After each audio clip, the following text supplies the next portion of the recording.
Hello and welcome to Andrea in Orlando. I'm your host, Andrea, and I am in Orlando.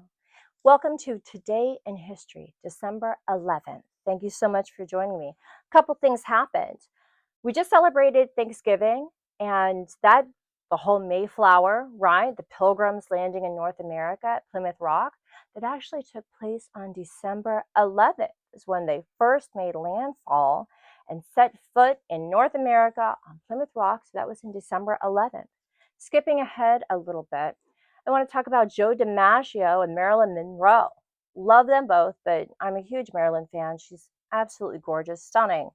But she was so sexy, so attractive that when she did the 7 Year Itch, I guess Joe just couldn't handle it, and it did lead to the decline of their marriage, and so that's kind of unfortunate. But he was considered one of the greatest baseball players of all time, but he announced his retirement in 1954. Skipping ahead just a little bit, in 1981, float like a butterfly, sting like a bee, Muhammad Ali.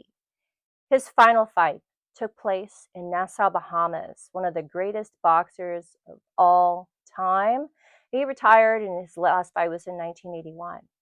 I love my movies, so I'm going to have to go ahead and talk about a couple films. One of them is not The Wolf of Wall Street with Leonardo DiCaprio, but the precursor, Wall Street, starring Michael Douglas, Charlie Sheen, and Daryl Hannah.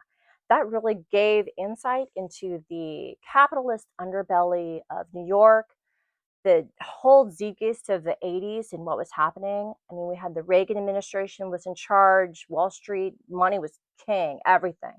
So Wall Street premiered in 1987.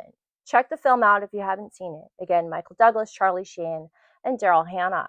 I do want to give some birthday shout outs, speaking of movies, to Terry Garr. She was in the Mel Brooks production, Young Frankenstein with Gene Wilder. Hilarious. I love Mel Brooks, all things Mel Brooks. She was also in a movie with Michael Keaton. The movie was called Mr. Mom. And Michael Keaton, you might know and love him from Beetlejuice, and then Beetlejuice.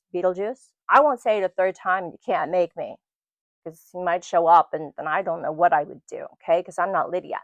But anyway, Terry Garr, she was born today, so happy birthday to her. I also want to say happy birthday, and speaking of movies, there's a really great flick on Netflix called The Dirt, and it's all about what Motley Crue got up to. Tommy Lee, Nikki Sixx. Today's Nikki Sixx's birthday. So happy birthday to him from Motley Crue. But the movie The Dirt really kind of goes into how the band got together and what they got up to, and none of those guys are actually making the good list. All of them are on the naughty list, I'm telling you. But the movie's awesome. And you can see exactly how they got on that list. Right. It goes there. Check it out. It's called The Dirt, Netflix, Motley Crue, but Nikki Sixx, today's his birthday, so happy birthday to you. I also want to say happy birthday to Fernando Porsche. It's not Porsche, it's Porsche. Right. So to all those guys who are going into bars and you put your keys, right, when you drive one of those like sexy cars, you put them on the bar, the counter, the table. So that hot server or bartender knows that you're the one with that awesome expensive vehicle. Yeah, I see you. You know who you are. I've seen you. I know you. Right. Well, the Porsche, the car, the designer of it, Fernando Porsche, was born today in 1935 in Germany. So happy birthday to him. So for those of you joining me here for the full Today in History with Andrea in Orlando, I appreciate you. But I also have quick bites that come up as shorts, so check those out too. I appreciate it, and I'll see you soon.